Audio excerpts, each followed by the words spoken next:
Shalom, selamat pagi Bapak Ibu Saudara yang kekasih. Selamat menikmati hari baru karunia Tuhan di pagi yang indah ini.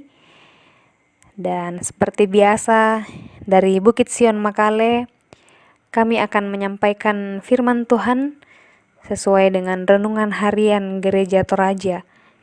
Firman Tuhan hari ini dari 2 Raja-Raja pasal 21 ayat 1 hingga ayatnya yang ke-18.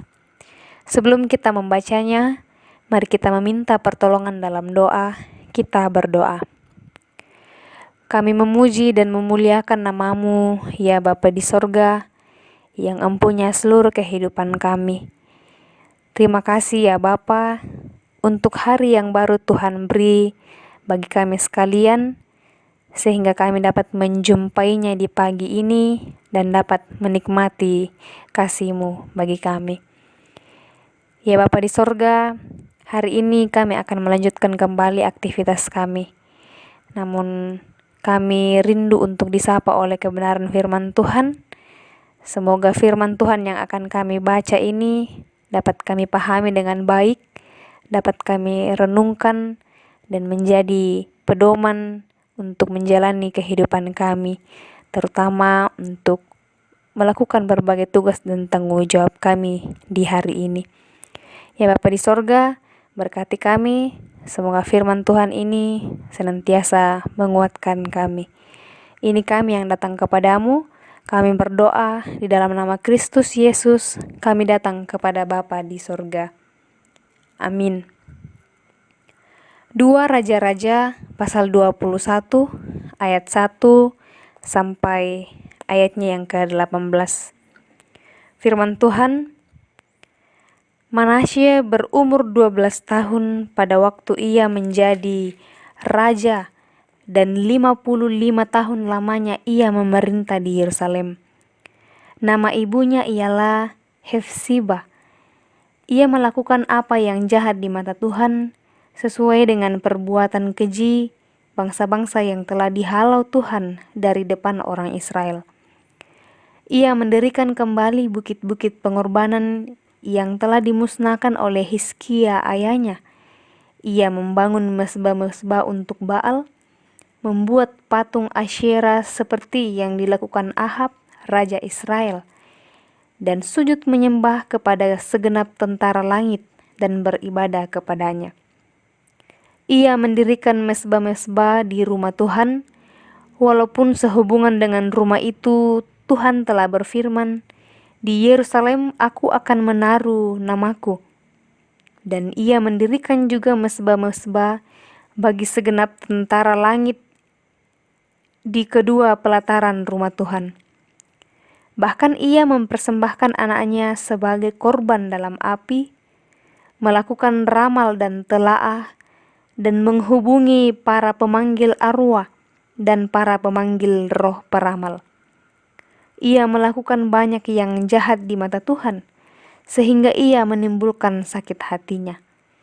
Ia menaruh juga patung Asyera yang telah dibuatnya dalam rumah, walaupun sehubungan dengan rumah itu Tuhan telah berfirman kepada Daud dan kepada Salomo anaknya, "Dalam rumah ini dan di Yerusalem yang telah kupilih dari antara segala suku Israel, aku akan menaruh namaku untuk selama-lamanya. Aku tidak akan membiarkan bangsa Israel lagi dibawa keluar dari tanah yang telah kuberikan kepada nenek moyang mereka, asal saja mereka tetap berbuat tepat seperti yang telah kuperintahkan kepada mereka, dan tepat menurut hukum yang telah diperintahkan kepada mereka oleh hambaku Musa. Tetapi mereka tidak mau mendengarkan, dan Manasye menyesatkan mereka, sehingga mereka melakukan yang jahat lebih daripada bangsa-bangsa yang telah dipunahkan Tuhan dari hadapan orang Israel. Kemudian berfirmanlah Tuhan dengan perantaraan para hambanya, yakni para nabi. Oleh karena Manasye, Raja Yehuda, telah melakukan kekejian-kekejian ini, berbuat jahat lebih daripada segala yang telah dilakukan oleh orang Amori yang mendahului dia, dan dengan berhala-berhalanya ia telah mengakibatkan orang Yehuda berdosa pula. Sebab itu beginilah firman Tuhan, Allah Israel.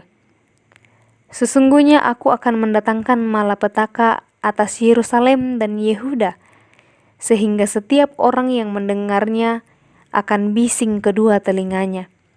Dan aku akan merentangkan atas Yerusalem tali pengukur sama seperti atas Samaria, dan tali unting-unting sama seperti atas keluarga Ahab. Dan aku akan menghapuskan Yerusalem seperti orang menghapus pinggan, yakni habis dihapus, dibalikkan pula menungging. Aku akan membuangkan sisa milik pusakaku dan akan menyerahkan mereka ke dalam tangan musuh-musuh mereka, sehingga mereka menjadi jarahan dan menjadi rampasan bagi semua musuh mereka. Oleh karena mereka telah melakukan apa yang jahat di mataku, dan dengan demikian mereka menimbulkan sakit hatiku, mulai dari hari nenek moyang mereka keluar dari Mesir sampai hari ini. Lagi pula Manasye mencurahkan darah orang yang tidak bersalah sedemikian banyak, hingga dipenuhinya Yerusalem dari ujung ke ujung. Belum termasuk dosa-dosanya yang mengakibatkan orang Yehuda berdosa pula dengan berbuat apa yang jahat di mata Tuhan. Selebihnya dari riwayat Manasye, segala yang dilakukannya dan dosa-dosa yang diperbuatnya, bukankah semuanya itu tertulis dalam kitab sejarah raja-raja Yehuda? Kemudian Manasye mendapat perhentian bersama-sama dengan nenek moyangnya, dan ia dikuburkan di tanah istananya, di taman istananya, di taman Uza. Maka Amon anaknya menjadi raja menggantikan dia. Amin firman Tuhan. Bapak Ibu Saudara, renungan ini diberi satu tema, yaitu membina bukan membinasakan. Membina bukan membinasakan. Menjadi dambaan semua orang ketika memilih seorang pemimpin, itu adalah keinginan untuk hidup lebih baik, lebih aman, lebih nyaman, dan lebih sejahtera. Pemimpin diharapkan menjadi panutan dalam banyak hal, karena dia adalah cerminan dan menjadi pusat perhatian banyak orang. Pemimpin yang baik akan dirindukan, tetapi pemimpin yang tidak baik akan menjadi batu sandungan. Seperti dalam bacaan kita ini, Manasye adalah Raja Yehuda saat berusia 12 tahun dan memerintah selama 55 tahun. Lamanya memerintah bukan karena ia baik, tetapi justru sebaliknya. Ia melakukan apa yang jahat di mata Tuhan, seperti Raja Ahab. Ia tidak seperti ayahnya Hizkia yang takut akan Tuhan dan menyingkirkan apa yang keji di hadapan Tuhan. Dengan demikian, istilah buah jatuh tidak jauh dari pohonnya itu tidak selamanya benar. Buktinya, Manasye hidup bertolak belakang dengan ayahnya. Ia membangun kembali bukit-bukit pengorbanan, membangun mezbah untuk Baal di rumah Tuhan, membuat patung Asyera dan menaruhnya di rumah. Bahkan ia mempersembahkan anaknya sebagai korban dan membunuh sangat banyak orang. Manasye sebagai pemimpin bukannya mengayomi, melainkan membunuh dan membinasakan rakyatnya. Bahkan membawa rakyat berdosa sehingga Tuhan menghukumnya. Bapak Ibu Saudara yang kekasih, bagaimana dengan kita? Apakah kita sudah memimpin diri kita sendiri, memimpin keluarga, jemaat, dan atau masyarakat kepada apa yang dikehendaki oleh Tuhan?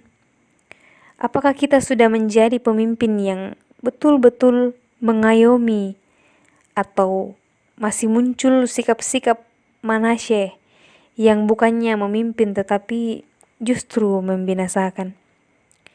Mari menjadi pemimpin yang bijaksana dan memimpin dengan penuh ketulusan hati, karena itu adalah anugerah Tuhan bagi kita sekalian.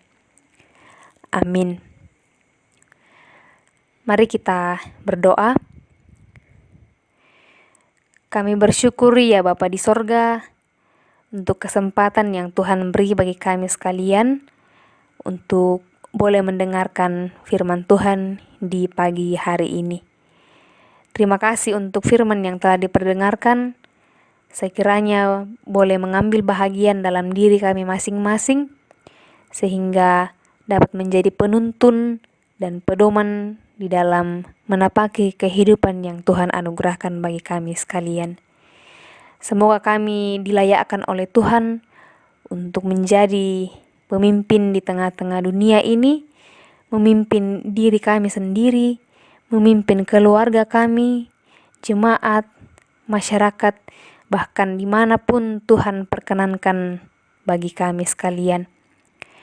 Karuniakanlah kami kesehatan yang baik ya Tuhan, kemampuan, semoga senantiasa menjalani hidup ini dengan penuh sukacita. Ya Bapa di sorga, berdoa untuk umat-Mu yang mungkin sedang dalam keadaan yang lemah karena berbagai penyakit. Tuhan kiranya memberkati setiap upaya-upaya yang dilakukan. Semoga semuanya boleh berkenan bagi Tuhan menjadi saluran kesembuhan bagi dirinya. Kami juga berdoa untuk orang tua kami yang sedang dalam usia yang lanjut. Tuhan kiranya mengaruniakan kesehatan yang baik bagi mereka, serta kemampuan untuk menjalani masa tua dengan penuh sukacita dan senantiasa menaruh harap kepada Tuhan, bahwa Tuhan akan senantiasa bersama-sama dengan mereka. Ya Bapa di sorga, berdoa untuk umat-Mu yang bersukacita karena berbagai hal yang dapat dialami dalam kehidupannya. Semoga semakin menyadari bahwa semua yang kami alami itu hanya berasal daripada Tuhan sendiri. Ya Bapa di sorga, berdoa untuk umat-Mu yang berada dalam himpitan-himpitan hidup yang penuh dengan pergumulan. Tuhan kiranya senantiasa menggendong kami, mengayomi kami. Semoga kami selalu dikuatkan, dimampukan untuk menjalani kehidupan karunia Tuhan. Ya Bapa di sorga, Tuhan berkati kiranya setiap hal-hal yang kami tekuni, pekerjaan, pendidikan, atau usaha-usaha apapun yang sementara kami kerjakan, sekiranya Tuhan memberkati semuanya itu. Semoga boleh kami dapatkan sesuai dengan hasil dari kerja keras kami, ketekunan kami, dan segala kemuliaan hanya bagi nama Tuhan saja. Ya Bapa di sorga, semoga kami diberi kesehatan yang baik untuk menjalani aktivitas kami hari ini, dan semoga semuanya boleh berkenan bagi Tuhan. Pimpin dan sertai kami selalu ya Tuhan, apapun yang kami kerjakan. Ini kami yang datang kepadamu, ampunkan salah dan dosa kami. Kami berdoa dalam nama Kristus Yesus, kami datang kepada Bapa di sorga. Amin. Demikianlah renungan kita pagi ini. Tuhan Yesus memberkati kita.